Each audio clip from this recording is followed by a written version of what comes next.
Today I'm answering a question from a viewer named Rebecca who wants to know why she's missing the drama after she's finally broken free of a narcissist. So let's get started.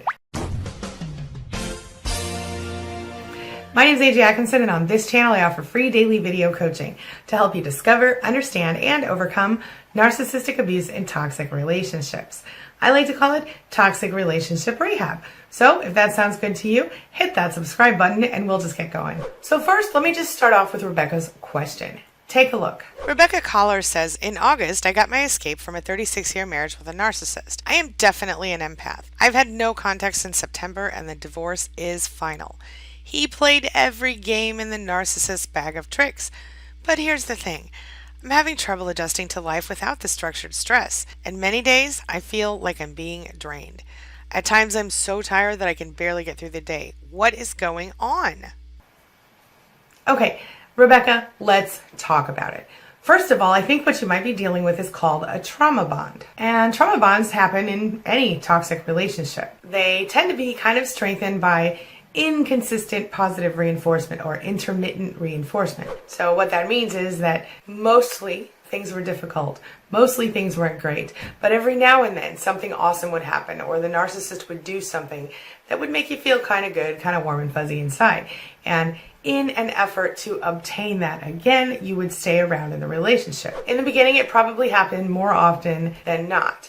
And as time went on, over the 36 years y'all were together, the positive reinforcement most likely became further spaced out. So less of it per negative incident. Trauma bonds like this that occur in abusive relationships very often also occur in other situations, such as hostage situations and other types of abusive relationships. You might also call it Stockholm Syndrome. In any relationship or situation where you've got lots of little incidents where you have a lot of pain, and these are sort of interspersed with times where you have less pain or even some pleasure. Some people say it's like a heroin addiction. So since the relationship seems so promising at the beginning, and as you stick through it, it promises all these amazing things.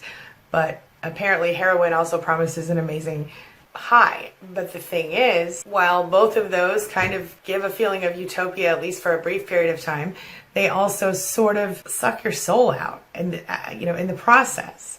So this is what I think you're dealing with. But if you are struggling, another thing you might be thinking about is the possibility of having adrenal burnout. So a lot of times what happens, the way our brains work, basically, long story short, I've done videos about the science of this, but long story short, long-term emotional abuse and psychological abuse will cause our brain to stop producing dopamine, which is that feel-good chemical, right? It's a neurotransmitter. Well, it only produces dopamine then in unnatural situations. So some people, drug addicts, they take a drug and eventually they stop producing dopamine.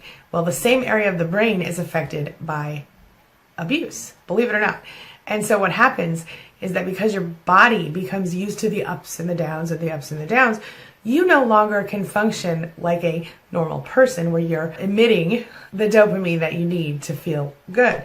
That might be another component to this factor. All of these are wrapped up in trauma bonding though. So how do you deal with trauma bonding? Well, let's talk about it. One of the best and most important things you can do is focus on mindfulness. So stay in the moment in your body right here, right now. Don't imagine some crazy thing happening. Don't focus on what used to be. Focus on what is right now. Live in this moment. Remind yourself that you are living in truth now. You are no longer living with this false drama or this stress or this mess that was the narcissist. So don't hold on to what might happen or what could happen. See how you feel in this moment. And if you feel trapped or unloved, then it's time for you to focus on your self-love and self-respect. If you've been in a relationship with a narcissist for 36 years, chances are your self-esteem is wrecked if it ever existed in that time. One of the biggest things you have to do is remember what's good about you. And to kind of combine that with a positive vibration, I like to tell everybody every day, think of 10 things you're grateful for and 3 things you love about yourself when you wake up and when you go to bed. It starts the process, starts rolling you in the right direction away from the negativity. If you can focus on feeling good and feeling grateful, that can sort of help to reconnect those little things in your head. Long story short, gratitude, love, feelings like that, they can help you to regain the ability to sort of create your own dopamine so you can feel good in the process of healing. Number 2, you got to let go of the whole all or nothing thinking thing. The fact is that when you were with a narcissist, chances are that your brain worked in a certain kind of way because you needed to deal with how the narcissist functioned and keep the narcissist at bay, or keep their anger and their temper at bay. Don't tell yourself things in absolutes. Don't say, I can never ever speak to the narcissist again, if that's not something that you're comfortable with. It's just like trying to lose weight when you're trying to tell yourself you can never eat chocolate again. Guess what? The first thing you're going to want to do is, in that situation, you're going to want to eat some chocolate. So keep that in mind. Next up, number 3, make sure that you focus on decisions that are all about your own self-care and nothing else. My point is, obviously, in a relationship like that, you spent a great deal of your time actually focusing on the narcissist's care and what the narcissist wanted and needed.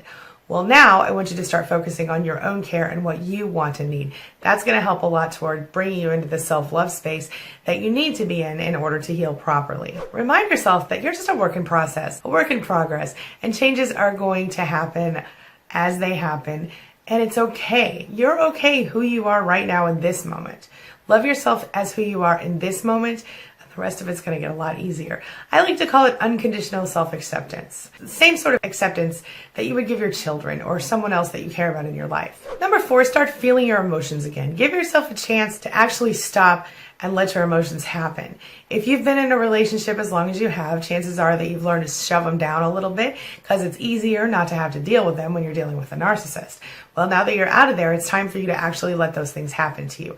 Let those feelings come, feel them, and examine them and work through them. It's a new thing. Journaling is a big help with this. You're going to have to grieve as you go through this. Letting go of a toxic relationship is just as painful as letting go of any other kind of relationship. And in fact, divorce is statistically more difficult for us as we go forward to heal from than actual death. Next up, figure out exactly what it is that makes you so connected to this drama. What is it that makes this drama or this stress feel like home to you? It's normal to feel that way. You have to know it. When you've been in any situation for 36 years, you're going to have trouble adjusting afterward. Identify exactly what you're losing here. Maybe you don't even realize how much you're gaining by leaving this person because you're so focused on what you're not seeing anymore. Once you have identified that thing, you can actually start to grieve for it and for that part of your life. Next up, give yourself a list of deal breakers. What are the things that you personally will not tolerate in any future relationship? So you know, maybe for you won't tolerate verbal abuse, you won't tolerate, someone who wants to move into your house within 2 weeks or whatever it is. Have that list, even if you're not ready to be in another relationship yet. That list will save you so much trouble because it doesn't just apply to your romantic partners. It can also in many ways apply to everyone else in your life. And what's unfortunate is that when we find ourselves really connected to someone who is a narcissist, very often we look around and see a lot of other toxic people in our lives. So be prepared for that. Finally, it's just going to be about building your life back up, changing it, creating the life that you want, making new connections with people, reconnecting with people who you've lost contact with over the years as a result of being involved with a narcissist, and basically finding out who you are now and who you want to be and starting to become that person. This is just a starting point, of course. Now, I'm going to share some additional links with you about trauma bonding. I've done a whole series on this in the past, so make sure you take a look at the cards above and in the description below for more information about letting go of, breaking a trauma bond, and breaking that spirit connection that you have with a narcissist. All right, this brings me to the question of the day. And the question of the day is, have you personally experienced trauma bonding before? Have you missed the drama yourself a little bit, even though you didn't want to admit it to yourself? What advice would you offer to Rebecca in this situation? Share your thoughts, your ideas, your questions, your comments in the comment section below, your experiences, and let's talk about it. That's all I've got for you right now. As always, thank you so much for being a part of my day and a part of my life. And hey, thanks for letting me be a part of yours. It really does mean a lot to me. Don't forget to take a look at those videos I left for you in the cards above and the description below, and hit that subscribe button to be notified the next time I release a video. All right, I'll see you soon. It's my mission to teach others what I know to be true. You really can create the life you want. Take care of your body, take care of your soul, Nurture the real you and introduce him or her to the world. Be comfortable in your own skin and in your place in this world. Take your spot, take it now, and the universe will take its cue from you.